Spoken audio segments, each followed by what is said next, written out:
tuned in to the SHOCKWAVES Videocast, presented by Bob Nalbandian, host of the SHOCKWAVES / Hard Radio podcast on hardradio.com and the SHOCKWAVES Skull Sessions podcast on roadrunnerrecords.com / Skull Sessions and Sterling Entertainment. The SHOCKWAVES Videocast is sponsored by Metal Blade Records, Brave Words and Bloody Knuckles, Roadrunner Records, and hardradio.com. This episode features groundbreaking journalist and metal label co-founder John Kornarens. We are here with a man, Mr. John Kornarens. What's up there, John? Nice to see you. All right. For us. This would be the very first Metallica record ever in the world, right here. This is the test pressing of Metal Massacre. Wow. So that's the very first record So ever. is that just Hit the Lights, or is it the full... Well, this is the full album. Right. But this would be the very first record. Now, the first recording would be on the cassette that Lars provided us when we did the record. From the 4-track Foz Tex. Yeah. So that's the first record. So anybody out there in eBay, I'll sell it to anybody for $100,000 on up. I'll take offers. So there you go. first Metallica record ever. So if you want the ultimate merch Metallica item, there you go. That's the very first T-shirt. That was from the very first run. I think the rumor is they made 4 or 5. And that might still fit you, huh? Not me. I don't think so.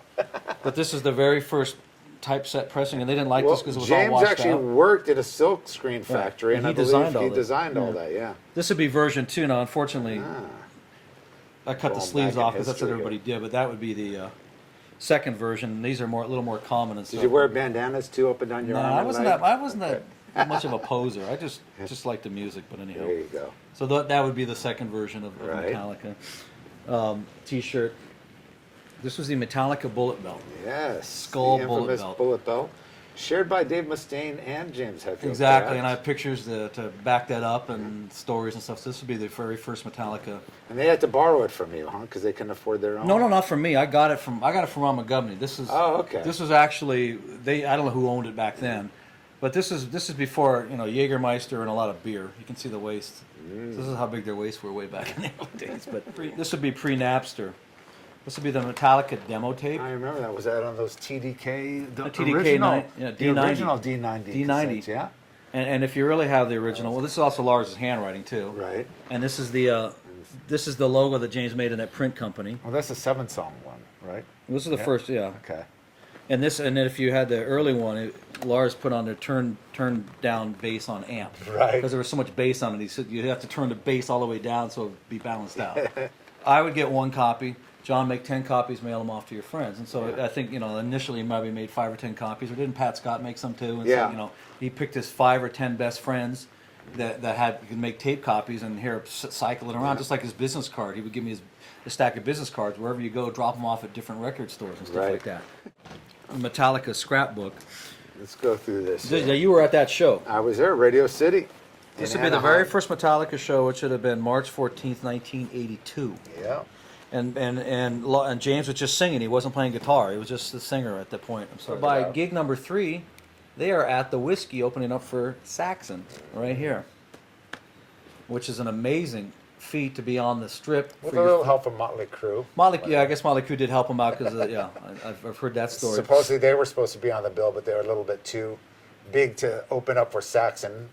And so Ron McGovney was a photographer of Motley Crue, and they turned Ron onto the promoters or the booking agent there, and there you go. Yeah. So, they did 2 shows a night, one with Rad opening and the second one had Metallica opening. at the 11:30 one, it was the late one. Because I remember going after the first show, and there's a great story about this. If you real hardcore Metallica fans know that in the early days, they only had a few of their own original songs, and most of the songs were covers by Sweet Savage, Blitzkrieg, Diamond Head. Yeah. And so they wouldn't announce that. So if you look over here at this very early set list, and this might be the set list from the show. I think it is. It could be. And if you see the word James, that's where he would speak after that. That's when he would actually talk to the audience. He was very shy. Now, this is before. They didn't have Whiplash in those songs. Okay, then that's later. Okay. Yeah. Here's the guest list, too. Yeah.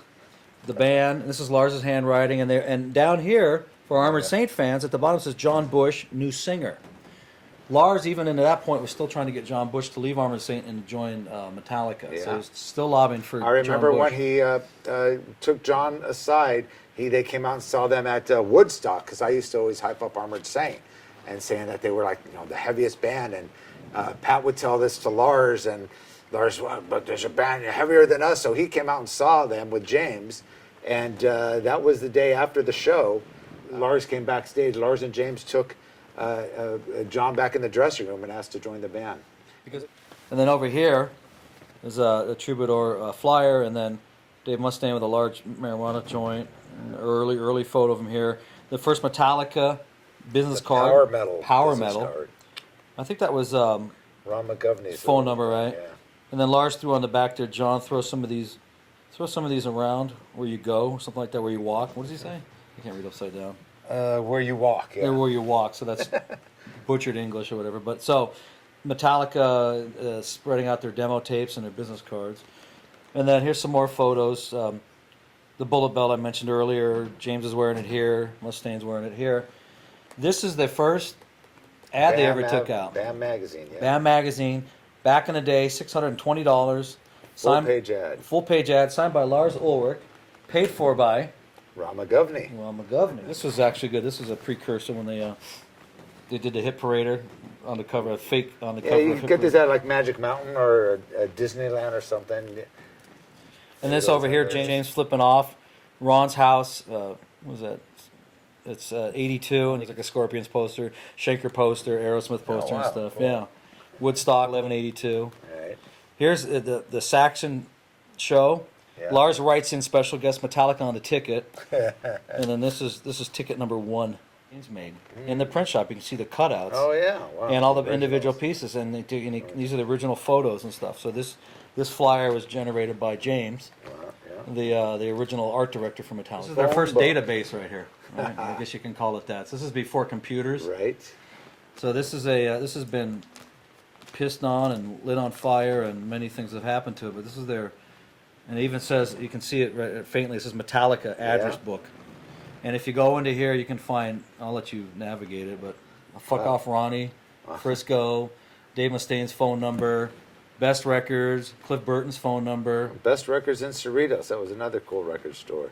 And then odd things like Can't You Laugh, Billy Barty's. Or I'll just give you something like you can. There you go. Does look like it got burned with a match or. Oh, this thing's been brutalized. But this will be the first Metallica database right here. Wow. So. Pretty crazy stuff. Yeah, and there's funny things in here, like if you get into the middle of it, and there's John Singer, there's John Bush's number, Kenny Kane. Yeah, it was supposed to be their first label, but he didn't want them because he found out they were a metal band, not a punk band. Lars's work number at the gas station when he worked at a gas station, and he also delivered papers too. Yeah. Tommy Lee, Leather by Leather, where they probably bought in Hollywood, where they bought some of their clothes. Metallica backwards, and then the other names like John Lockhart, Bam LA office. So you got Bam LA guy. Yeah. This is great. Mick Mars, and underneath somebody wrote faggot. So you can just see, you can't really see, but it's just like Dave Mars, their original roadie. Yeah. Yeah. So this is the original. Very cool. Yeah. Michael Schenker. Oh, they have his phone number. Starwood. The Starwood phone number and address, and it's crossed off because the Starwood shut down. Yeah. Santa Monica Civic. Nikki Sixx. Super Print. That was probably where they printed everything back then. Yeah, just all this shit. Troubadour. Wow.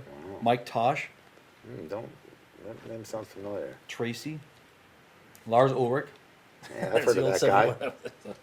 Anyhow, it's just Valley West. That's where I met Steeler. Music store. Yeah. This is where Brian and I found Steeler. Pat Scott. Yeah, there you go. Yeah, Whiskey A Go Go, Woodstock. Right on. Mr. B Liquor. So that was how they used to do it.